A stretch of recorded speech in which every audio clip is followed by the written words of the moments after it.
মদিনার বাজার দিয়ে নবীজি যাচ্ছেন, নবীজির একটা ওট পছন্দ হয়েছে, তো নবী ওটের মালিকের কাছে গিয়ে জিজ্ঞেস করলেন, ভাইয়া এই ওটটার দাম কত?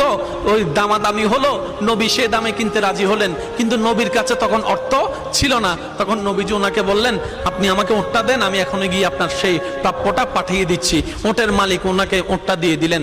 আশেপাশে যারা ওটের মালিক ছিল সবাই জিজ্ঞেস করতেছে, এই পাগলা, তুমি কি যাকে ওট দিয়েছো তাকে চিনো? বলে যে না। নাম জানো? বলে যে না। পরিচয় জানো? বলে যে না। ঠিকানা জানো? না। তো তুমি যে ওটটা দিয়ে দিলা, উনি যদি ওটার টাকাটা না ফাটায় তখন তো তুমি লসের মধ্যে চলে যাবা।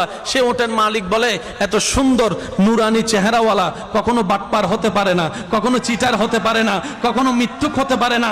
ওনার চেহারা দেখেই তো আমি ওট বিক্রি করার আগে মনটাই বিক্রি করে দিয়েছি, মনটাই বিক্রি করে দিয়েছি, মনটাই বিক্রি করে দিয়েছি। তোমরা যাই বলো, আমার মন বলে উনি আসবেই আসবে, টাকাটা পাঠাবেই পাঠাবে। এই কথা বলতে না বলতে কিছুক্ষণ পরে নবীজির একজন সাহাবা এসে বলছেন, একটু আগে একজন ওট নিয়ে গিয়েছেন, কাছ থেকে ওটের মালিকটাকে একটু দেখতে চাই। উনি বলে যে আমার থেকে। তো উনি বললেন, আমাদের নবী আপনার থেকে ওটটা নিয়ে গিয়েছেন, ধরেন ওটের টাকাটাও দিয়েছেন, আপনাদের খাবার জন্য কিছু খেজুরও হাদিয়া পাঠিয়েছেন, খেজুরও হাদিয়া পাঠিয়েছেন। ওই ওটের মালিক বলে, ভাইয়া টাকাটাও রাখেন, খেজুরটাও রাখেন, আগে আমাকে ওনার কাছে নিয়ে যান। আমি ওট বিক্রি করি নাই, আমার দিলটাই বিক্রি করে দিয়েছি। ওনার চেহারা মোবারক